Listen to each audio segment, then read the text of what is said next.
G'day, I'm Paul. 12 months ago, I became a dad, and that meant getting a dadmobile, a family-friendly car. So we bought a Tesla Model 3. I never wanted to be an SUV person, but about 6 months into becoming a daddy, I realised there is just so much stuff you need to carry around with you when you have a child, or heaven forbid, children. So I think you've probably realised the inevitable by now. You need an SUV, but it's probably a little bit confusing when it comes down to SUV sizes. So what I've done is assembled a bunch of SUVs here that sit in different size categories on the market to give you a better idea of exactly what you can fit in these things and which size of SUV is right for you. So I know what you're thinking. They all pretty much look the exact same, but the way it works here in Australia, these cars are all classified into size segments, and then you go shopping based on those size segments. And this is pretty much where you want to start if you have a kid or kids and you need to transport things around. This is a small SUV. It's called the Audi Q3. This is probably where I'd start if you are looking for a family SUV. Anything smaller than this is probably going to be just a little too compact. We then move up to a medium-sized SUV. This is called the Audi Q5. It is slightly longer than a Q3. It has a bigger boot, so you are getting bigger road dimensions, which means you're going to be able to store more things.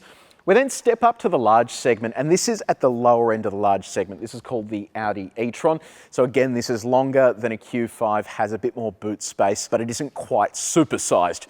This is where we get to supersize. This is called the Q7. So this has 7 seats, but it also has a much bigger boot. It is longer than all of these, and this is going to be about as big as you want to get before you get into something like the big four-wheel drives like your Land Cruiser and stuff like that. So today we're going to be doing some tests here, and if you do want to skip ahead to some of the tests that are coming up in this video, you can use the time codes on the screen, or if you're on YouTube, you can scroll down and use the chapters below. And if you haven't done so already, press the bell icon, subscribe to our channel. That's going to tell you every single time we do one of these fun tests.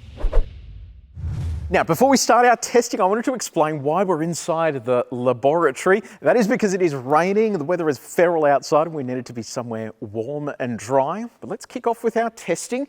Test number 1 is going to be all about adults. Yes, I know you probably have kids and all that sort of stuff, but I think adults in the second row of each of these SUVs will give you a good idea of exactly how much room there is. Test number 2, the bicycle. I know some of you like exercising. I don't, but we want to see how well this fits into each of these SUVs. I think a lot of people use these on weekends and ironically drive them to places, so we want to see how well they fit. And our final test is the Christmas Day test. This is just a sample of some of the stuff I had to take with me on Christmas Day. There was a whole bunch of other bags and all that sort of stuff, but it was virtually impossible to fit into our Model 3. So we'll test this out in these SUVs and see whether they actually have enough room to take all of your Christmas Day things. But let's get cracking with test number 1. Okay, so we are in the Q3. Before we get started, I just wanted to mention how we've got this set up. So the passenger seat and the driver's seat, they're set up in the exact same position, and they're also set up to my standard driving position. So if you do watch some of my other reviews, you will know that this is how we do things, and this is how we're going to tell how much room there is in the second row. Guys, come on in. I'll introduce you to everyone. So we have Sean, who is our second superstar video man. We have Scott, who is our deputy editor and also the world's tallest man. And then we have James, who is our production editor. Now, I can see that there isn't a great deal of room. Scott, start by telling us how tall you are. I am 6'7". Yes, which is infinite centimetres tall. So obviously you don't have a great deal of room, and you wouldn't in any car. So I'm not saying that you need to fit Scott in all of your cars to know if you have room, but clearly not much room there. Yeah, no knee room really, and my head is on the roof. Yeah, okay. Sean, the second seat there, the middle seat, doesn't really look all that comfortable. Am I right? No, I can't feel a seat at all. It's kind of like a bit of a bench, and you can see when the seats are empty that it really just looks like it's designed for 2 seats as opposed to 3. James, shoulder room, what's it like? It's a bit tight with someone in the middle, yeah. All right, so we knew that this would be pretty cramped here in the small SUV, but it is worth keeping in mind that if you do go down the path of something this size, if you are predominantly going to be carrying adults, it's probably not going to be the ideal fit. Obviously, kids will fit perfectly fine, but adults, not so much. So let's work our way now up to the Q5. Now, this is a medium-sized SUV, so it is bigger than the Q3, but this is the Sportback version, so it has a slightly sloping roofline. Come on in, guys. We'll see how they fit into here. All right, here they go. Sean on his very flat second seat there as well. Okay, still looks a little cramped to me. All right, around the table, Scott, room? Legroom is better. Better, yep. There's less of the top of the seat cutting in. Yep. Headroom is about the same in this because of the sport back roof though. Yep. Are you still sitting on a plank of wood, Sean? Yeah, very much so. Yes, so it's a softer plank of wood. But Yep. James, leg and shoulder room, what's that like? Leg room's good. Shoulder room's a little bit better. I Yep. could probably put up with this for a little bit longer than in the Q3. Are you leaning forward, Sean? I'm not by choice. Okay, go back. Yeah, okay. So if you realistically do that, you can see that it is still quite a bit cramped. So, okay, what we've learned from this is medium-sized SUV, slightly better for adults, still probably only ideal for children, but more room than the small SUV. So let's move it up now to the large segment and the e-tron. We'll give that a shot. We're in the e-tron now, so this is in the large SUV segment, but it's at the lower end of the large SUV segment. It's before they get kind of supersized like the Q7 is. Guys, hop on in. I think it's worth calling out as well that this isn't common to all large SUVs, but because the e-tron is electric, it has a fairly flat floor, which means you get a little bit more leg room there, and that's going to be common to most EVs as well. So keep that in mind. If you're shopping for an EV SUV, you get slightly more floor room. Okay, this looks a bit more accommodating. Let's start with you actually this time, Sean. Shoulder room. Still none, but a lot more like on where I sit. And sort of leg room with that low hump. Incredibly easy to get in. The other cars are very difficult. Yeah, okay. Slender Man. Hello, thank you for using my preferred name. Yes. Knee, head. Knee room is the best of all of them so far. Yep. Headroom's really good, but I do feel like I'm being pushed into Sean more because of the bolstering on the seats. Ah, yes, because they sort of taper out a bit, don't they? James, what is your room like? You look quite comfortable back there. Yeah, like Scott said, I think because this one's the S with the sport seats, the bolster on the side is pushing me into Sean. But other than that, I feel like there's a lot more space, particularly in terms of width. Yep, okay. So that is actually probably worth pointing out as well, that when you do shop for an SUV, if you go for one of the sporty ones, you will find issues like that where they try and taper in those seats. That's simply because it is a sports car and they want your second row passengers to be comfortable if you're going for a faster drive, whereas a standard version of an SUV like this will have flatter seats without that sort of bolstering on the side. So keep that in mind. Let's move up to the Big Daddy Q7. Righto, it is Q7 time. Hop on in, guys. Now, this is in the upper large SUV segment. So this is pretty much as big as it gets before you hop into things like a Land Cruiser. This is 7 seats, so it gives you a little bit more flexibility. And by the look of it, there is a stack more room in here. So Scott, you actually look comfortable for once. I am, yeah. Lots of leg room, lots of headroom, and this was the easiest car to get into by a mile. Wide doors. And shoulder room as well looks pretty good, Sean, but I'm just thinking that middle seat slides as well. So if you did want more shoulder room, you could slide that forward. There you go, that's actually really good. So you now have room. Is it any more comfortable in the middle though? Actually, yeah, it's pretty good. Yeah. I can sit Yeah, here. be careful. You're going to have to sit there for 6 hours.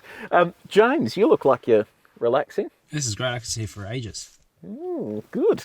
Okay, so as you can tell, I mean, obviously the bigger the SUV goes, the more room you have, but this should give you a bit of an indication. If you've got big, giant, freakish children, this is probably going to be the SUV for you. Or if your kids are growing at an exponential rate and you need to carry friends and all that sort of stuff, it is probably worth considering this. When you drive one of these, it does feel a little bit bigger out on the road, but for the most part, it's not going to be too much of a leap forward from something like an e-tron or a Q5 to maneuver. So if you do need more space, you're going to have to go for a large SUV. But let's move on to our next test.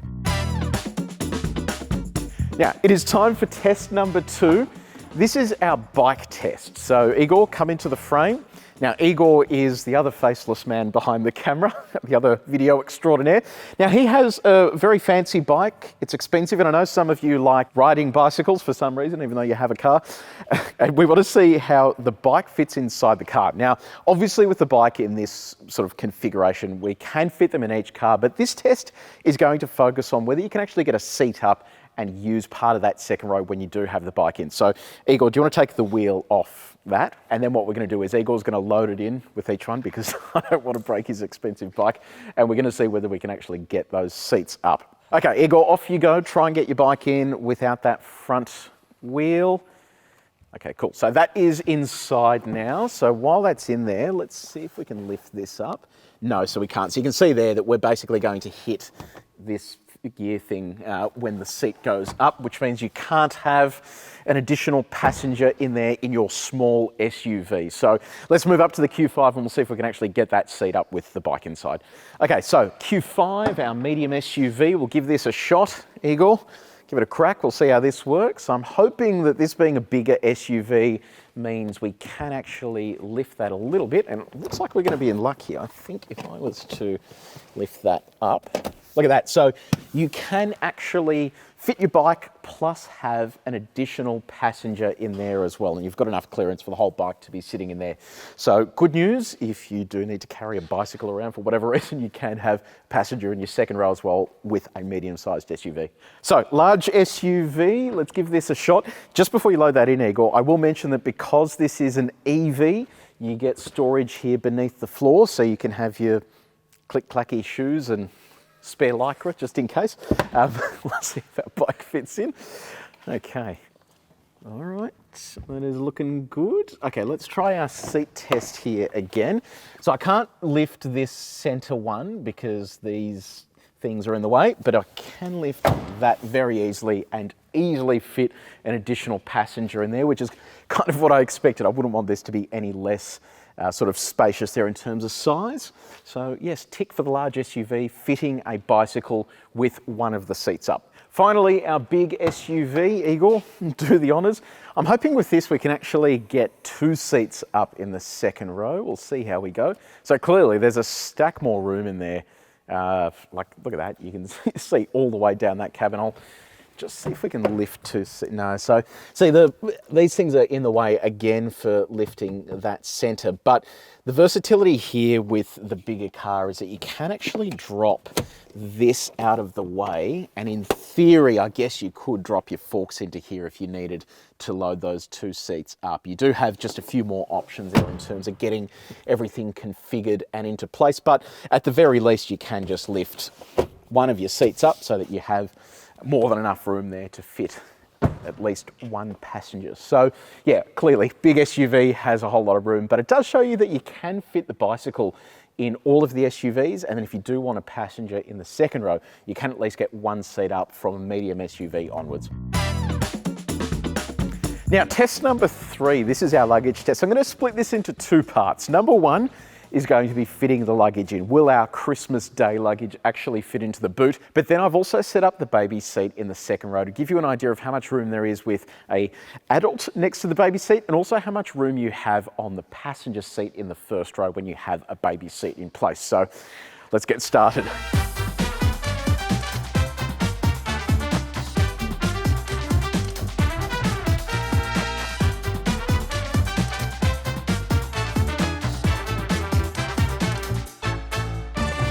Okay, so you can clearly see this is not going to work. There's probably not many combinations of this that will actually fit all our stuff. Golf clubs are our limiting factor. They kind of don't even fit sideways. They have to go diagonal, and then you have to build up on that. The pram takes up heaps of room. And then if your cargo blind was in place as well, there is just no way you'd fit any of this stuff in. Now, what about the baby seat here in the second row? I've got a rearward facing baby seat set up. This is typically what you'd use up until the baby is around 12 months old. And then after that, you'll flip this around to be forward facing. This is probably going to be the most space consuming configuration as well, because it takes up the most amount of room. And it means also that you have to have your front passenger seat slightly forward. Center armrest here will go down with the baby seat in place, and me here in the second row next to the baby seat. There's enough room to be quite comfortable, but you're not going to fit another passenger in here without it being extremely cramped. And in terms of the room you have on the front passenger seat, it has to go forwards, so you are slightly cramped there as a front passenger, but you can still fit someone in if you need to. And this seat here, yes, while you could have a baby seat behind your driver's seat, given I have mine quite far back, it actually wouldn't be able to fit a rearward facing seat without me having to compromise my driving position or going to a forward facing seat behind the driver instead. So medium SUV time, this obviously has a bigger boot than the Q3, but both the Q3 and the Q5 don't really have any meaningful underfloor storage. You've just got a space saver tyre here. So let's try and fit our Christmas Day stuff into here and see if we have any further success.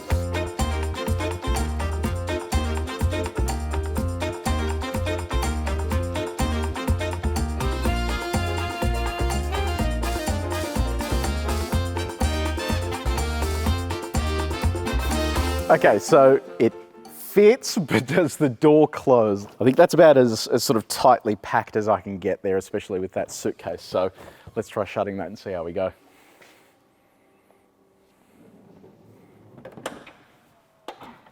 We have success. It actually closes. Good. No valuables in there, which is also good. Let's jump to the second row now. Being a bigger SUV, you have more room here. I've got the baby seat set up, and I'll mention as well that I haven't totally secured this in each of the cars, but I've put it in enough there just to give you a visual of how much space it takes up. So you can see there's more sort of width here. I basically have more room between me and the baby seat. You can still put this center armrest down. You probably still couldn't fit somebody here in the middle. I guess you could, but it would be very cramped. The thing I do find interesting though is there still isn't a great deal of leg room in the front passenger seat. So you're still quite far up against that dashboard. That also means that if you did put the baby seat behind the driver's seat, you'd still have to compromise your driving position just a little bit there. So it is worth keeping in mind if you do plan on having 2 kids down the track, you're going to have to look at putting a forward-facing seat on the driver's side and a rearward-facing seat on this side if they are close together in terms of age. But I think this is quite comfortable. We've got all our stuff crammed into there. Obviously, it's not entirely safe to do that sort of thing, but it does actually fit in there, and it means that you can go on your road trip if you need to. It is now time for our large SUV, the e-tron. I mentioned earlier that because this is an EV, you have a little bit of storage under the floor here. So I'm going to tuck this under here, just so we don't have to worry about putting that inside. And then let's start off with our pram. We'll give this a shot.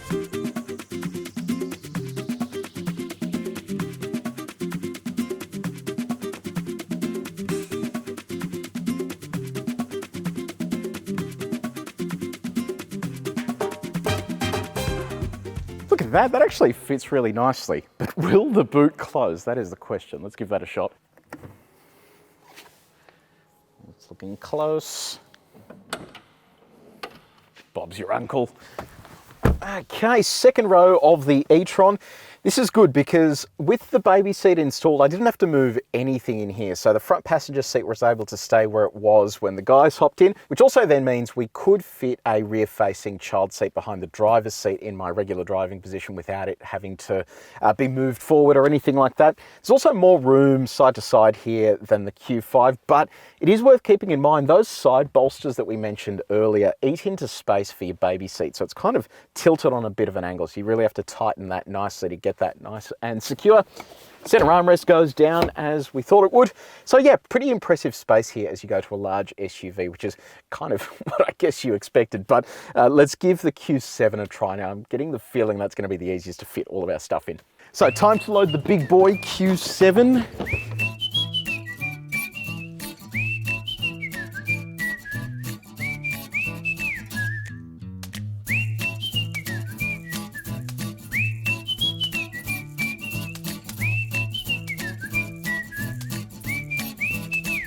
There is so much room to spare in there. So obviously if you're traveling with all of your family equipment, all of your stuff, this is going to be the ideal car for packing everything in. Let's see if that all translates to more room in the second row as well. Now that we're in the second row, I think it's worth calling out, this actually moves forwards and backwards. So if you did have a lot of luggage, you can actually move your second row forward to give yourself slightly more boot room. I mentioned also earlier that the seats tumble as well, so you've got even more space there if passengers aren't exactly a necessity. So child seat fits in perfectly there. I didn't have to move the front passenger seat at all. That also means it's going to fit behind the driver without compromising your driving position. The other cool thing here with Q7 specifically is that you've got ISOFIX points on this center seat as well. So in theory, you could have 3 baby seats across here. You could even have someone here in the middle seat next to that baby seat too. So there you go, the ultimate proposition for space. So I know that today we proved that a big SUV is big, I get that, but I'm hoping that out of this video you got an idea of what size of SUV you need to go for. Like I said at the start, I never really wanted to be an SUV person, but after living with a sedan, having a baby and realizing just how much stuff they bring with them, it's not just you and your partner anymore, you really do need a bigger vehicle. And an SUV also makes it easier to load kids in and out of those, because once they get heavy, it's a bit of a pain in the back to get them in the car. So I hope that gives you a good idea of the size you need to go for. If you did enjoy this video, Please make sure you like it, share it with your mates, and if you haven't done so already, subscribe to our channel and press the bell icon. Let me know in the comments section below, do you want to see other videos like this where we give you a bit of an inside look into the type of vehicle you need to be buying, or do you just want reviews? Let me know in the comments section down there. But until next time, take it easy.